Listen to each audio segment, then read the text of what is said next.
Thank you very much, Ariel, for the introduction and for the invitation to come here.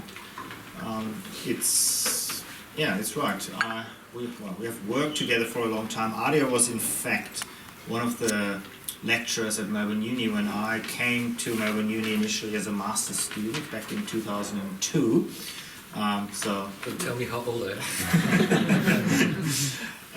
What I remember from that year, you may not want to hear this, but in all the coursework subjects that I took back then, you gave me the worst marks. Oh, really?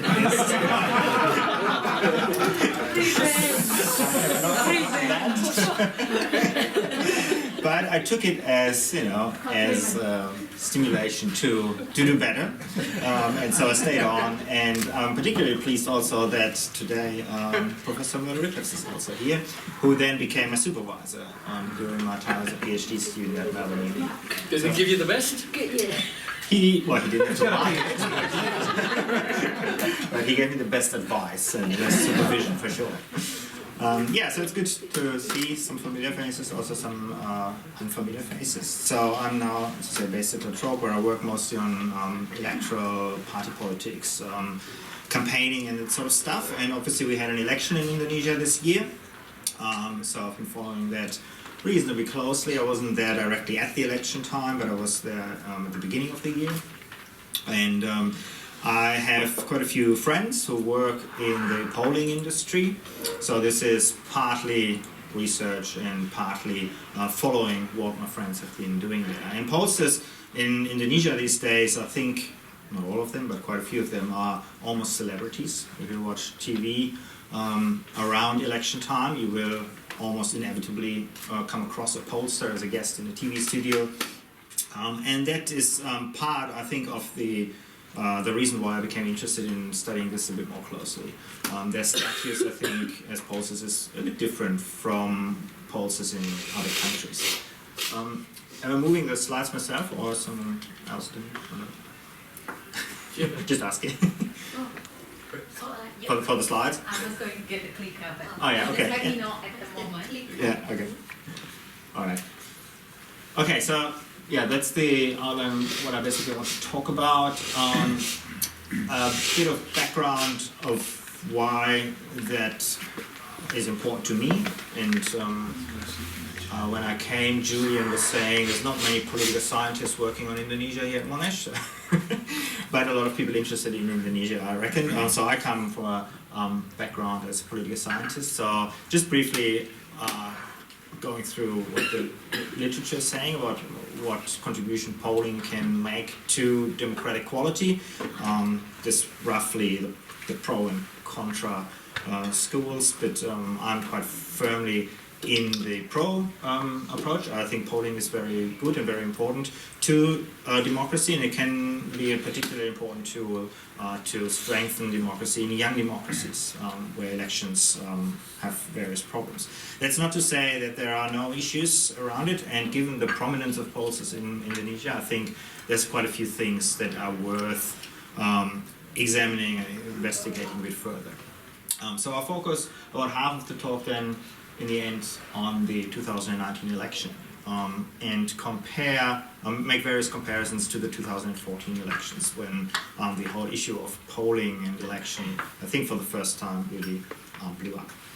So if you want to start, so if you look at analysis of Indonesian politics in the last few years, there's sort of two, maybe three major themes. One is that Indonesia has, after years and years of praise from the academic community about their democratic deepening, democratic consolidation, over the last 5 years, perhaps even more, the assessments have become much more sober.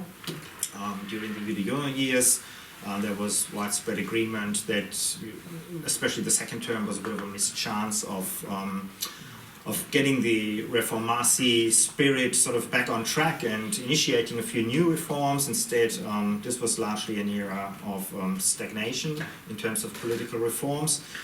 And since Jokowi became president, perhaps somewhat in somewhat contrast to what many people had hoped for or had expected, In many respects, it's getting worse. Not necessarily because of Jokowi, some say because of Jokowi. I'd say because of various broader trends, which Jokowi himself, as a president, has either been unwilling or unable to rein in.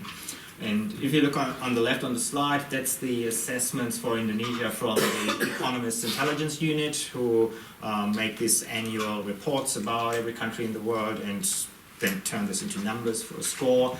And you can see that for years Indonesia had been going up and up and up. The further up, the better. So 9 is the highest that you can reach for a full democracy. And then in 2017, for the first time in a long time, that dropped quite significantly. So anyone following Indonesian politics a little bit will guess why that is, what happened in 2017 that might explain that drop. Ahok, yeah, the Ahok case.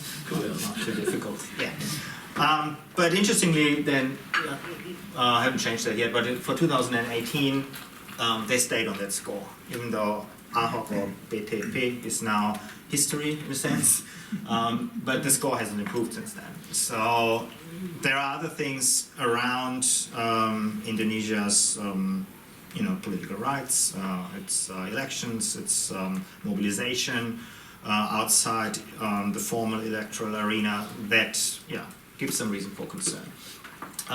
So democratic deconsolidation is a word that Markus Schmitzer from the ANU used. Others have said that there are even elements of authoritarianism creeping into what the government is doing, for example, banning organizations that criticize the government, these kinds of things. We know more from authoritarian regimes rather than democratic regimes.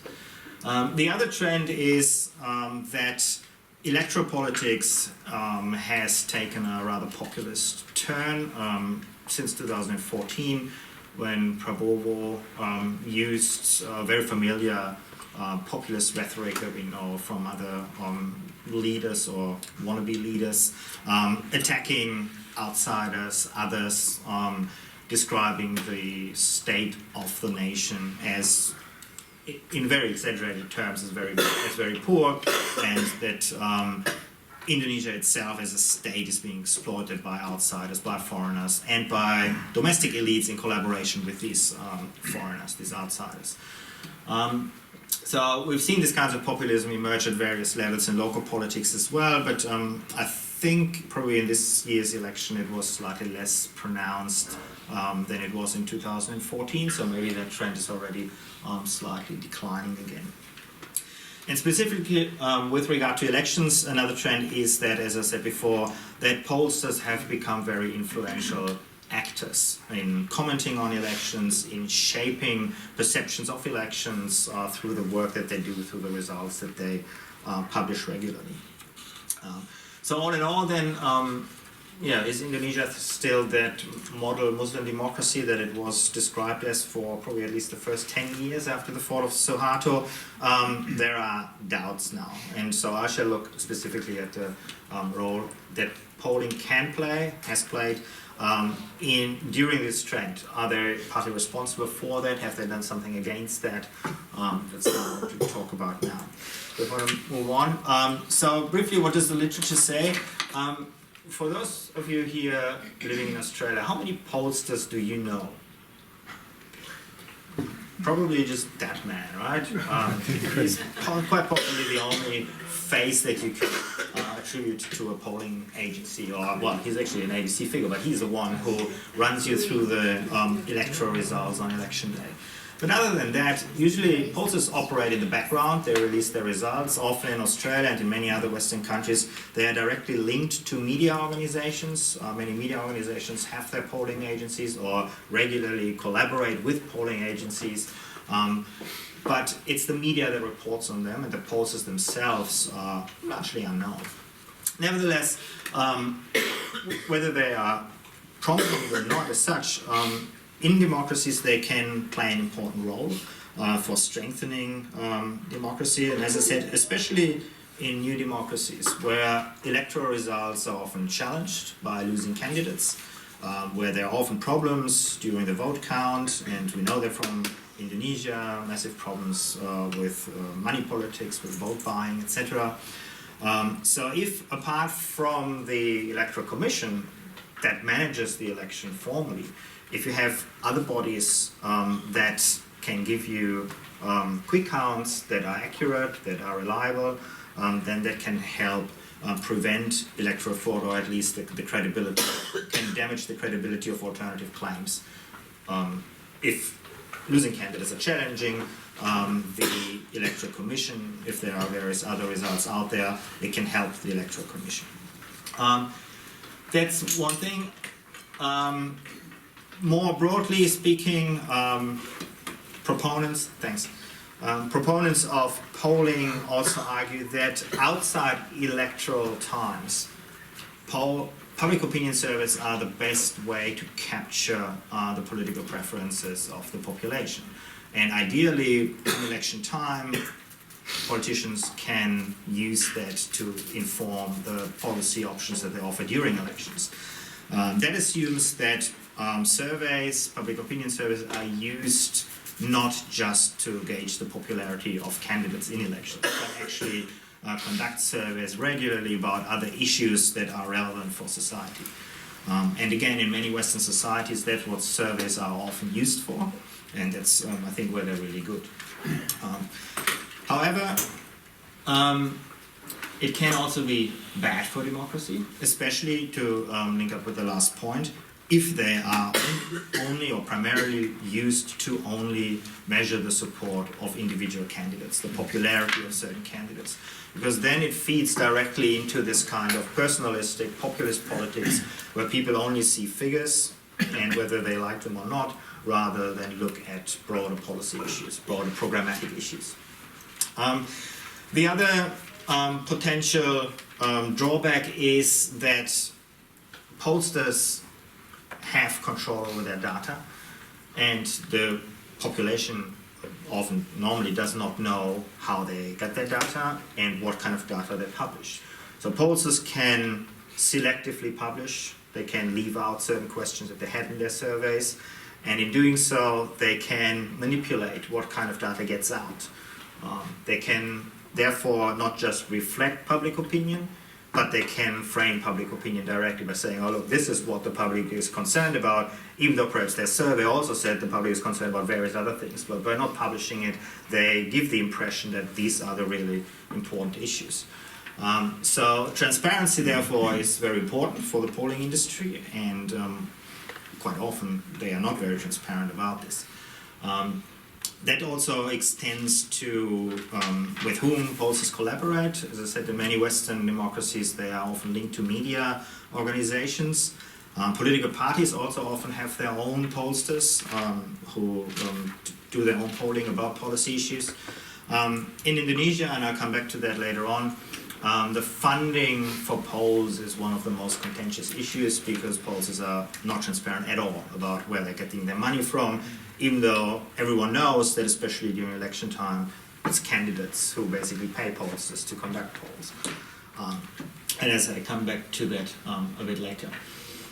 So I might leave it at that for now. So let's go into a brief historical sketch of the polling industry in Indonesia. So this is a familiar slide from election times in Indonesia.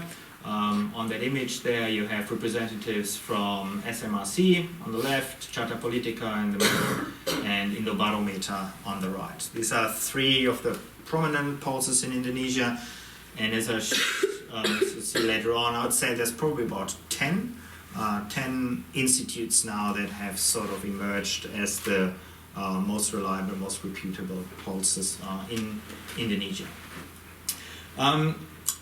Many of the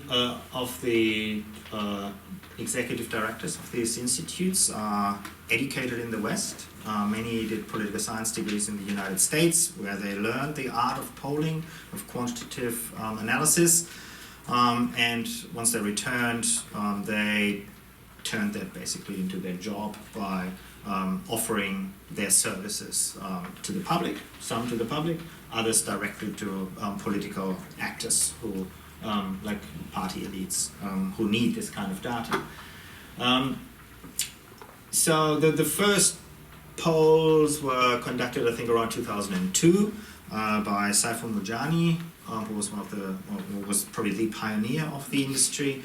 And that they became so prominent has to some extent to do with the changes in the electoral system in 2004, which introduced direct presidential election for the first time. Now seems a long time ago because we've had quite a few already. But yeah, remember that in 1999, Abdurrahman Wahid did not win a popular election, right? He was elected in parliament, in the MPR. Since 2004, we've had direct elections, and that, of course, makes direct appeals by candidates to the population much more important. It makes the wheeling and dealing in parliament, of course, is still happening in various levels, but to win an election, you now need other qualities as well. And pollsters could gauge these levels of support that candidates had. So in 2004, Saiful and a couple of others predicted that Yudhoyono would win this election, whereas many party politicians at that time still dismissed that view, saying no, his party is small, he only just created his party, he's a former army guy, who knows him, who will want to vote for him. But the pollsters knew it through the surveys. And so since 2004, their recognition amongst political elites has changed dramatically. Then, of course, in 2005, Indonesia introduced direct elections at the local level as well, at the provincial, district and municipality level, and suddenly you had hundreds of elections, or every year, hundreds of elections, right? And suddenly there was a massive demand from the candidates going out to this boss and say, tell me, how popular am I? Does it make sense if I run? If I want to run, I need to approach a party. I need to pay a party a lot of money to get the nomination. Is it worth it? So they'd go and ask the pollsters to conduct surveys for them first, and then they can go with these results to the party, say, I want a nomination, look how popular I am. Right? So since 2004, since 2005 then, we saw a rapid expansion in the industry. So from the initial 3 or 4 pollsters, we now have a really big industry. As I said later on, I will stress that I think there's now a core of about 10 institutes that are reputable and reliable, but there's probably close to 100 all over the country now that operate as well. Which brings me to the point about academic and commercial polling. The idea that surveys, public opinion surveys, be used to inform public policy making, decision making, that polls are conducted on various social issues. That idea was very quickly pushed into the background. There are some still around. The Lembaga Survey Indonesia is the most prominent one that stress this kind of academic conduct of polls.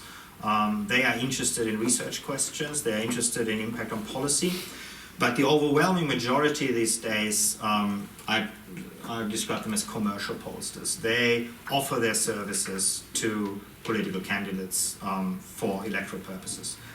So it's become big business, whereas the academic pollsters, they still rely to some extent on donations, on grants, on foreign academics paying them for research projects, etc. But the overwhelming majority are now mostly interested in profit. The fact that they so often appear on television has turned them into public intellectuals or quasi-celebrities. Not many of them have formal positions at universities as academics, but very few of them make their living out of that part of the job. It's more because they're public figures and they're pretty much in demand through the work that they do as pollsters. At the bottom I said the Compass anomaly. Compass is the only media group in Indonesia that has its own research department that conducts public opinion surveys. You read that regularly in Compass newspaper, that they have polls on various issues. And at the beginning of the year, was at the Compass headquarters, so to speak, and spoke with a few people from Litbang Compass, and yeah, they're very proud of that. It's a very professional operation, and they have said that they are dedicated to setting aside the funds and the resources of maintaining that, in part as a corrective to the overly commercialized industry that dominates Indonesian polling otherwise. I spoke to various other journalists afterwards, and none of them seems willing to go down that path. They said Compass is so far ahead, they're doing that well. We don't have the resources and the time, and we don't have the ownership that is interested in that to set up our own sort of polling branch or polling institute. Whether that was with Media Indonesia or CNN Indonesia, those were the ones that I spoke to. Jakarta Post I asked as well. They said, no, it's not feasible for any of the other media organizations. All right, so moving on to what pollsters have done for Indonesian politics. And I'll use the 2019 election shortly as an example to illustrate that. So one thing is that without pollsters, we'd be very unlikely to have Jokowi as a president now. His rise to prominence in Solo would almost certainly not have been enough to make it all the way to the top if we didn't have the direct electoral system and pollsters who could both see his popularity and turn it into a popularity with national appeal. When he moved from Solo to Jakarta to become governor of Jakarta, he was way the outsider in that election against Fauzi Bowo, but it was the Cyrus survey group who saw his potential, who had done opinion surveys, focus group as well as public opinion surveys, and designed then. They're one of those groups who have both they do public opinion surveys, but they also do political consulting and image making, etc. So they then designed his campaign basically to become governor of Jakarta. And we've seen quite a few other non-elite, or I mean, they are also elite in a sense, but outside the traditional party channels, there have been quite a few politicians who have risen to prominent positions, especially at the local level, whether we think of Ridwan Kamil, for example, or Nurdin Abdullah in Sulawesi. These are politicians who owe their rise to some extent to the direct elections, but also to the pollsters who help them use the direct election to their advantage. Quick counts is, apart from public opinion surveys, is the main thing that they make their money with, and we have seen numerous attempts of manipulating electoral results in Indonesia over the last few years, but because, apart from the KPU results, we have reliable quick counts available, it's just near impossible to prove what I think the law describes as systematic, structural, massive fraud. I think everyone agrees that at a small scale there are problems with vote buying, ballot stuffing, etc., but never at the scale that it would actually change a result. That was Prabowo's problem now in his challenge, that was Prabowo's problem in 2014, it's been the problem for many other losing candidates. And very often we've seen that the KPU results were very much in line with what the quick counts had also said. Alright, and in some areas we have seen that pollsters have actually influenced policy making or have influenced decision making. Many of the pollsters are very well connected, have good relations into the party executive boards and into the presidential palace. And even though they don't do it a lot, I think they should do it much more often, but when they have survey data that shows that certain issues are really important for the people, and if they feed that data into the highest levels, there have been some examples, be that in health and education policy, for example, where they have fed that data into the highest level and that has then influenced policy decisions. It's also happened the other way around, where what I said earlier, where pollsters have very selectively released data, sometimes withheld data, and where that has also influenced either policy or voting decisions. In 2014, for example, when Prabowo was catching up in some of the polls, some pollsters actually withheld certain questions or certain data, and therefore trying to influence voting behavior. That's very contentious.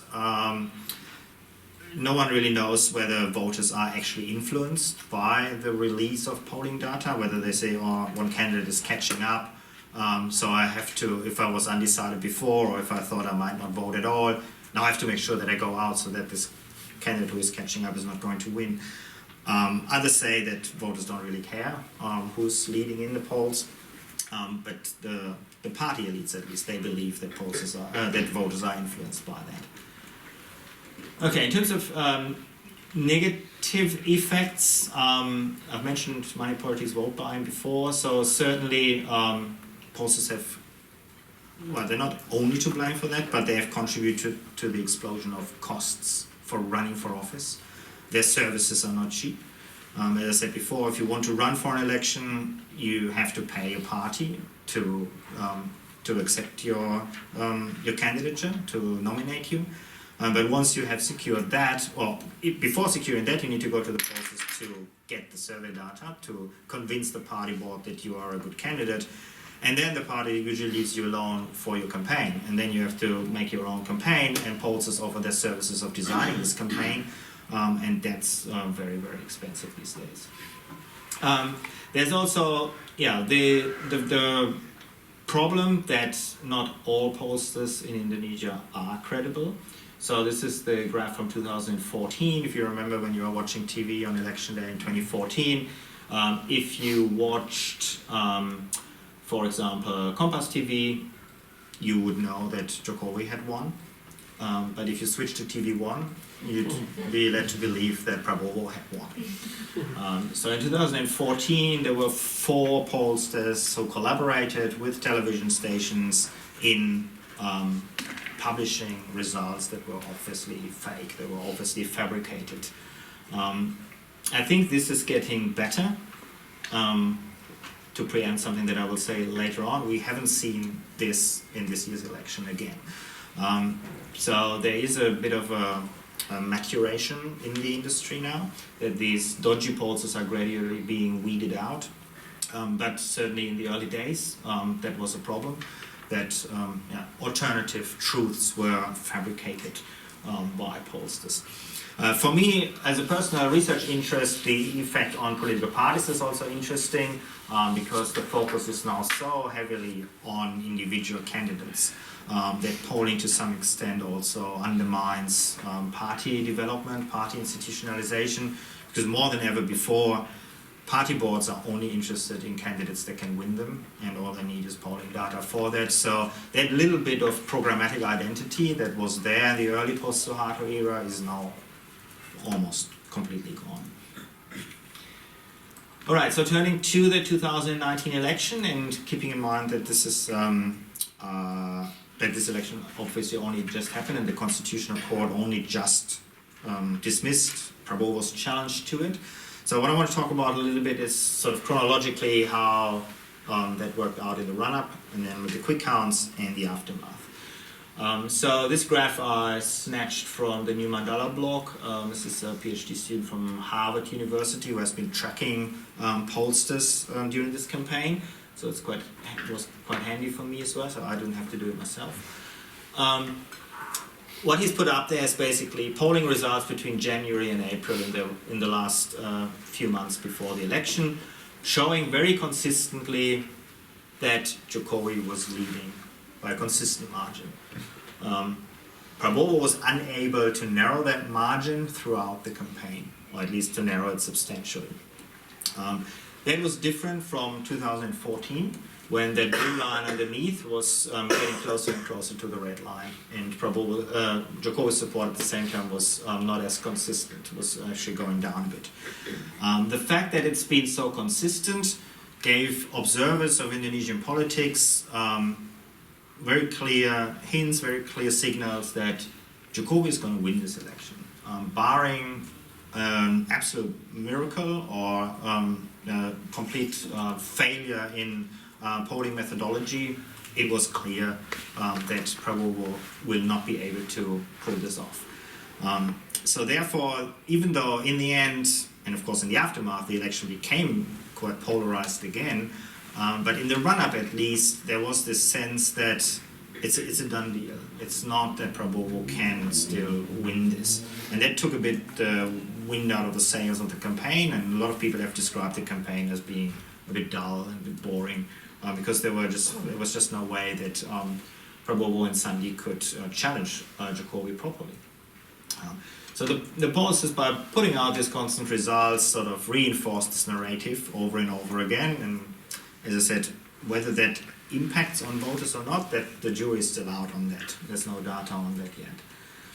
What was interesting, though, that as the election got closer, the Prabowo team tried to resort to similar methods as they had done in 2014. So whenever a reliable pollster published a new result, Jokowi 55, Prabowo 35, 40, whatever, something like that. Shortly afterwards, another pollster who no one had ever heard of before would publish a result saying, oh, actually, Prabowo is leading. So Puskaptis is one of those who was already involved in 2014. There were a number of others. I think on the next graph here, if you see at the bottom, Rumatem, Bimata, Iksukri.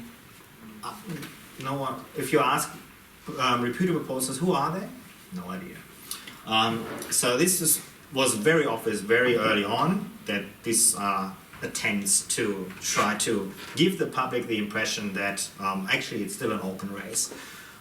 But I think the Indonesian public now knows roughly which polling results to believe, because the ones at the top, the reliable pollsters, are so established now, because they're the ones who are constantly in the media as well, that increasingly the public knows how to read polling results. At the top, the ones after 2014, all these pollsters were audited, and they were all deemed as reputable. Amongst those, as I said at the bottom, quite a few are still completely unknown, and some of them, I think Indomatic was one of them, that have refused to be publicly audited. Just going back to that previous slide here, so there were these alternative polling results. What was interesting was that even though the consensus was that Jokowi has a very safe lead, some academics also, very few, mainly from Singapore, and some media organizations were also running this line. Actually, this is still an open race. Maybe the polls got it wrong. Maybe they can't capture the dynamics on the grassroots. What we need is, we need to speak with every person in every village. And I've been to this village X, and everyone supports Prabowo. So this raised real questions then about methodology of capturing national level public opinion, and you just can't do that with ethnographic fieldwork in a village. So this, I'm generally a fan of ethnographic research in the villages, don't get me wrong, but in order to measure nationwide public opinion, you just can't get to the same results. So when you read then on Bloomberg or wherever, some academics saying, oh, I've just been to village X in Central Java, and I think Prabowo is going to do really well here, so he must be doing well nationwide as well. That's just the wrong conclusions you can't draw. So I was quite curious to see that some were pushing that line. All right, so once election day came, of course, we got what the credible pollsters had predicted, a clear victory for Jokowi. What was interesting was that 11 pollsters conducted quick counts, and among them were 2 that were largely unknown, including one that had a dubious track record in the past, that had put out results during the campaign that saw, for example, PKS at, I think, 15% or something like that. But on election day, they told the line. They had roughly the same results as everyone else. So no pollsters dared to challenge this as they had done in 2014. And also, all the media organizations relied on data from reliable pollsters. No one invited people from the Iksukri or Indomatrik to the studio. So you saw a shift there from 2014 to 2019. Has to do with the broader political alliances, of course. All the owners of the major media conglomerates were now in Jokowi's camp. That was still different in 2014, but TV1 was probably the most interesting one because Golkar supported Jokowi, but Abu Riza Bakri, the owner of TV1, is still reportedly quite close to Prabowo. And yesterday at a workshop in Melbourne Uni, someone was presenting a media analysis and saying in the run-up to the election, the coverage on TV1 was the most balanced between the two camps. Whereas Metro TV, for example, was heavily pro-Jokowi. TV1, which in 2014 was still very pro-Prabowo, was now trying to provide a balanced coverage to suit the interests of the party, but also the person, as in Bakri and Golkar. So if you watch TV on election day this year, you'd be given immediately the result that Jokowi had won. How did Prabowo react? He asked the pollsters to present their results to the penguins in Antarctica. That was one of the statements that he made. That was rather absurd, but it became a lot more serious afterwards. So on that day, I think a lot of people scratched their heads, but it then turned actually quite nasty. And this, I think, was a new development that was perhaps inevitable, given the narrative that Prabowo had run in the last few weeks before the election, when he had already said, this election will be fraudulent, this will be rigged. The election commission is collaborating with the pollsters to give you false results. So he was already foreshadowing that he would not be able to get a result out on election day that would see him as the winner. Still, I was a bit surprised about his persistence in challenging the pollsters' data. Part of that problem is, of course, that the election commission takes a month to count all the votes. So for about a month's time, all we have are quick counts. So what did the pollsters do? I thought that was quite remarkable. On the 20th of April, 3 days after election day, 8 of them gathered in a hotel in Jakarta and said, here's all our data. You can look at how we got to our results. Every number that we come to is traceable. And on that event, they challenged the Prabowo team to do the same. And of course, the Prabowo team did not respond. They did not open any data. Prabowo was claiming that his internal team was telling him that he had won. But until the present day, we don't know how they got to these numbers. The chairman of the Indonesian Public Opinion Association is Philips Bramonte from CSIS. He posted on his Facebook in the evening of the 20th a brief post about this event, and that was viewed more than 4,000 times and shared more than 2,000 times. I think normally his Facebook posts get about 100 likes or so, but that one was obviously very important to a lot of people, and it was shared quite widely. So all the data was out there. Nevertheless, Prabowo continued to question that, and as I said, then it actually got quite nasty. Several pollsters copped a lot of online abuse and harassment. Burhanuddin Muhtari, for example, from the Indicator, went to the police to report that. And Yunato Wijaya, who I believe was here recently for a talk at Monash, he was apparently even targeted in an obscure assassination plot. And I'm not aware that that happened anywhere else, that pollsters become so hated by the political opposition that they actually become targets for abuse and even death threats. So it showed that the opposition, the Prabowo camp, had really ran itself into this narrative that the pollsters are basically conspiring together with the election commission and the Bawaslu all of them, as you see on this post, to give us false results.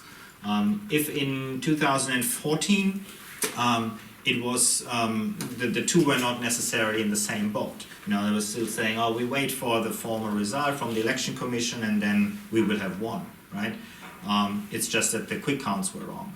But now it was that whoever is responsible for telling you the result is telling you a lie, basically. And then, of course, yeah, we all know then there was this rioting in front of the Bawaslu office, and eventually Prabowo went to the Constitutional Court, as he had done in 2014. It was a unanimous verdict, as we know. But before getting to the Constitutional Court, just briefly, when the KPU announced its results, it showed us how accurate the pollsters were. Not only in the presidential election, but also in the parliamentary election, the margins were absolutely tiny. The worst ones, we have a green light here somewhere.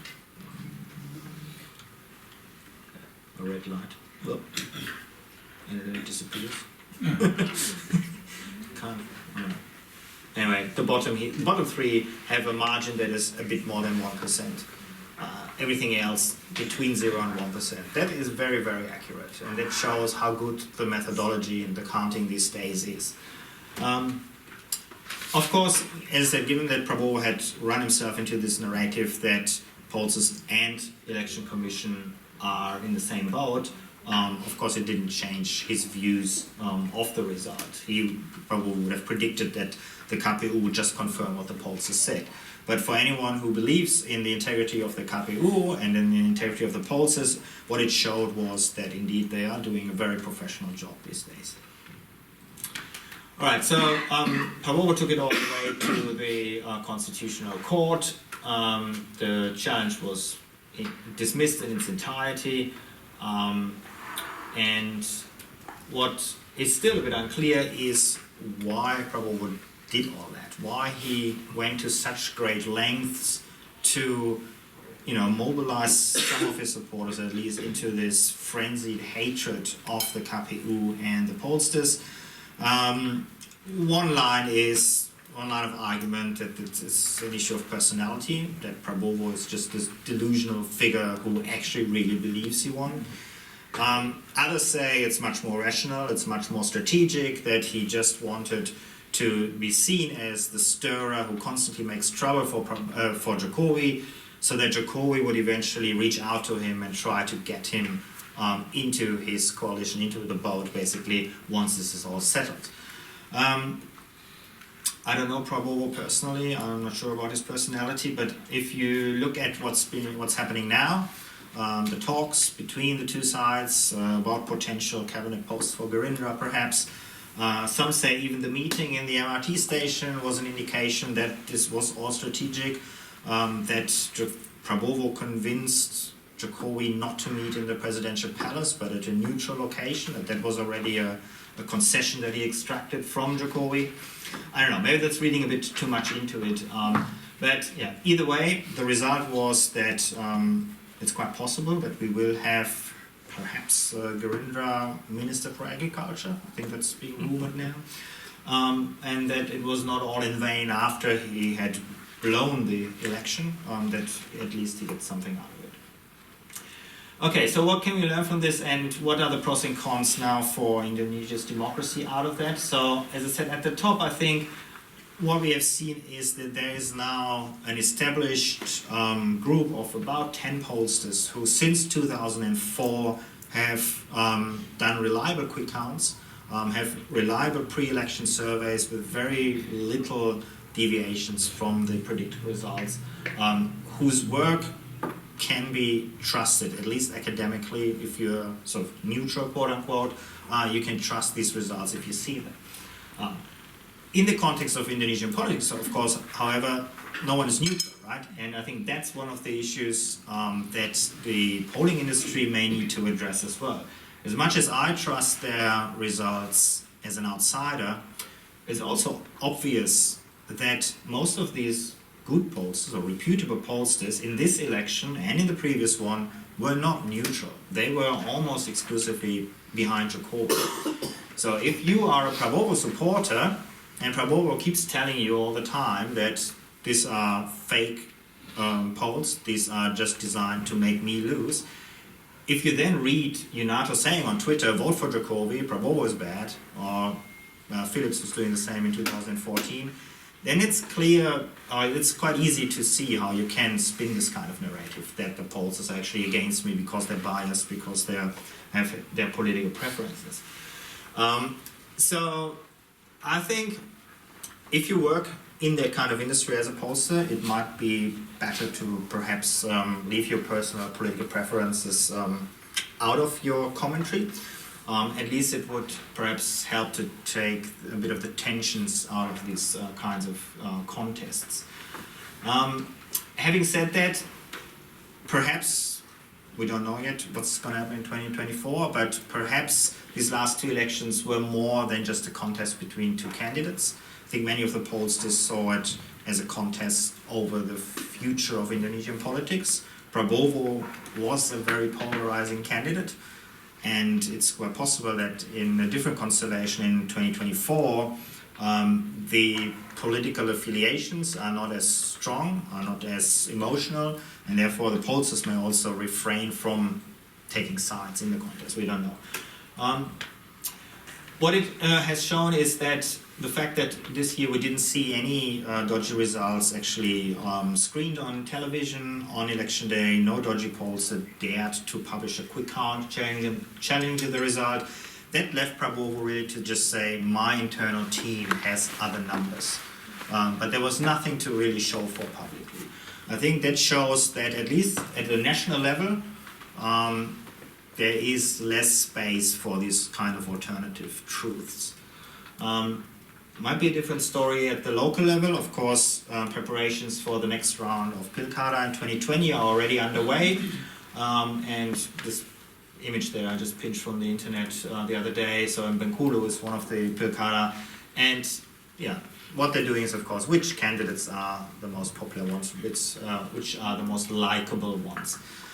So at the local level, I think there's a lot more scope still for less professional pollsters to operate, and that's a challenge for the professional associations that represent pollsters. Persepi is the one that held this press conference just after the election, but there's also another one called Aropi. And those two are not always on the same page about ethical standards in the industry, about transparency. So 8 of the 11 pollsters who published quick counts were members of Persepi. They are the dominant ones, and they are working on new ways of increasing transparency and credibility, and I think that's good. But more needs to be done, I think. That press conference was an important first step, that they showed how they got their data. The next step would be to extend that to where they got their funding from. I think that's an important step, so that people know who, in whose interest these polls are published. There are also efforts underway to implement an accreditation system. So the KPU, for example, now requires organizations who want to publish quick counts to register with them before, and they have to be members of one of those two organizations, Persepi or Aropi. If you just want to publish results without subscribing to an ethics code, for example, in Persepi, you will not be accredited with the KPU. And if the KPU becomes a bit more open about whom they accredit and whom they don't, then that may also help the public to realize which ones are dodgy and which ones are good. Journalists who report on polls, I think, need to see a bit better through the selective use of data. Need to, I think, sometimes a bit more critically comment on polling data, not just focus always on the horse race, which of course is from their perspective, from their commercial perspective, the most interesting one. But I think sometimes the journalistic reporting on polls can be improved.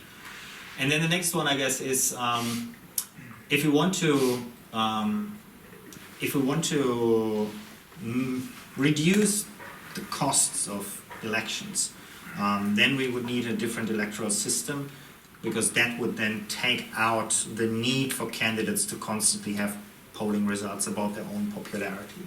That could lead to pollsters to focus more on public policy issues, on surveys that can be used more for academics and policy making, rather than just to focus on elections. And last but not least, what would be great would be if there was something like 538. I don't know if you know that. It's an American website that, for example, rates the accuracy of polls. It looks at every polling result, how accurate they were, and lets people just compare and have a look. In the US, you can also find many pollsters also release all their question banks into the open on websites. Indonesian pollsters also don't do that. So if there was more independent monitoring, that would help to increase the transparency of the industry, which could only be good in these kinds of polarized electoral debates for the public to see. You look at the time? I'm done. Yeah, so that's the end basically. Very in-depth in that subject. You get a very high mark for this, Samir. Very, very high. Really, I respect you.